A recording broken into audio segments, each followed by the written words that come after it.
TCU political science professor Jim Riddlesperger, thank you so much. We are hearing reports about Texas Democrats, 58, 59 House Democrats who are supposedly on their way out of the state of Texas to avoid giving the Republicans the needed quorum to consider the election's integrity or any bills that passed out of committee over the weekend. So what's your thought on all this? Well, on these purely political issues, such as voting or such as the redistricting bills from 2003, which was the last time the Democrats left the state to avoid passing of bills, that's when you see the stakes kind of raised to the highest level. If it were on policy questions, and these other bills that you're talking about were really on policy questions, I don't think you would see the Democrats leaving the state. What we see here is three things kind of playing out at once. One is that there are sincere disagreements between the Democrats and the Republicans about whether these bills, this bill or these bills about voting requirements in Texas are needed. The Republicans believe, we saw this in Dallas at the CPAC convention this weekend, the Republicans believe that there has been systematic and major fraud in the United States, that it affected the outcome of the 2020 election, and that it could affect the outcome of elections moving forward. The Democrats believe, and they say that the Republicans have produced no evidence to the contrary, that the election of 2020 was almost completely without fraud, and that these laws that are being proposed, not just in Texas, but in about half the states in the country, most of them Republican-controlled states, are merely attempts for the Republican parties to try to change the rules so that Democrats, even with more votes, can't win elections. So that's the big issue, is that there are sincere differences between the two political parties in the understanding of what this problem is.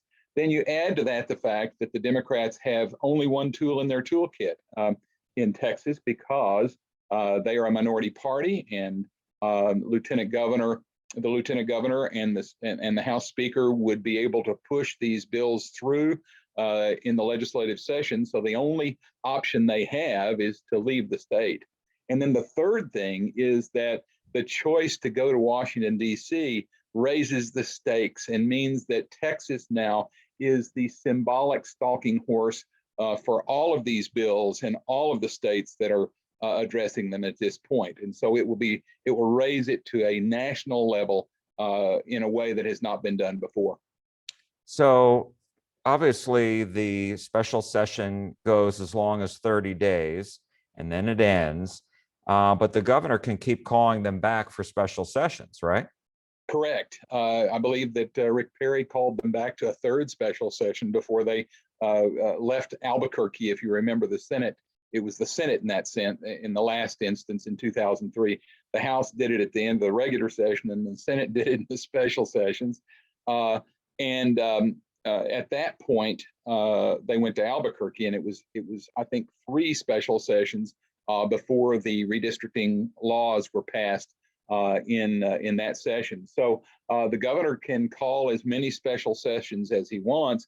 And so ultimately, everyone knows what the outcome of this process is going to be. These laws are going to be passed. It's just a matter of how long the Democrats will hold out before the votes ultimately take place. And they're going out of state for a reason, isn't that right? Yes, I mean, it's to escape the law enforcement agencies of the state of Texas. It is possible for Lieutenant Governor Patrick and for Speaker Phelan to call out the Texas Rangers and the Department of Public Safety to arrest members of the legislature and mandate that they appear in legislative session. But those law enforcement agencies are Texas law enforcement agencies that have no jurisdiction outside of the state of Texas. So like I said, in 2003, the Democrats went to Ardmore, Oklahoma at one point, to Albuquerque, New Mexico at the other. This time they've opted apparently to raise the profile much higher by going to Washington, D.C. From what we understand, perhaps the state or national Democratic parties paid for this travel, these flights, that left Texas to go to Washington, D.C. Could they be held accountable in any way? I mean, could these lawmakers be held accountable in any way other than, going before voters? That's right. I mean, the ultimate decision is made by the voters. Of course, Governor Abbott has threatened to withhold their paychecks. Now, the paychecks of Texas legislators are not exactly lofty. Make $7,200 a year, so it's not a huge paycheck. But that's the only threat that the governor has.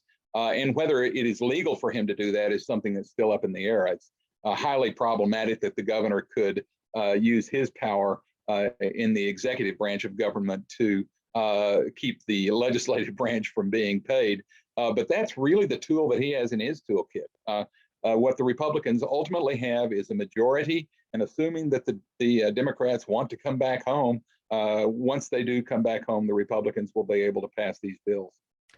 I know that there was at least one Democratic state senator the other day at the Capitol on the steps during a rally against SB 1 and House Bill 3, who said that he would really like the U.S. Senate to pass H.R. 1, the bill that Republicans are very much opposed to on the U.S. Congress side and the federal side, and the Democrats in the House backed overwhelmingly. And so we know that two Democratic senators are preventing the filibuster from being changed, that rule that would require 60 votes before something is debated. And so does this put pressure on U.S. Senate Democrats at all? I don't think it changes the politics much in the national Senate chamber. There is a possibility that, of course, the Senate could change its rules for maybe just one bill. Since the filibuster is nothing but a Senate rule, and of course the Senate suspended the filibuster with judicial appointments over the last several years. So since it's just a Senate rule, a majority of senators, and that would mean that the 50 Democrats plus Vice President Kamala Harris could end the filibuster up there. And they could write a law just suspending the filibuster on this one issue and then go back to it. So, whether that's going to happen or not, I don't know. But both Senator Sinema of Arizona and Senator Manchin of West Virginia have said that they do not favor changing the filibuster rule in order to pass this bill, unless there's a change of heart, not by one of them, but by both of them. It seems unlikely that the Senate will pass the national voting law.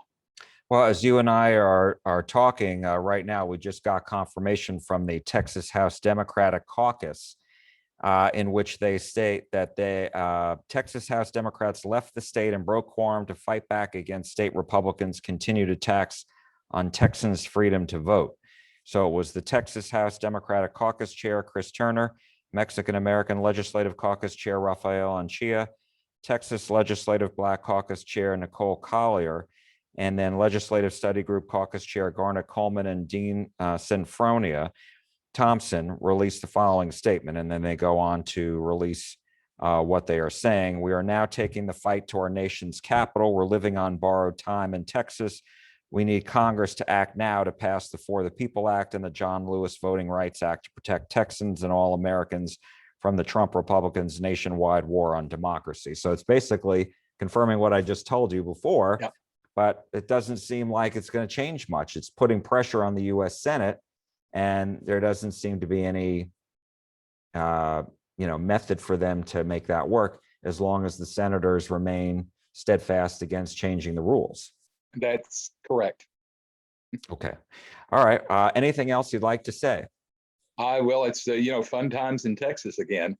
So we will watch and see as the drama unfolds. But it should be interesting over the next few weeks as the Texas Democrats try to nationalize the issue.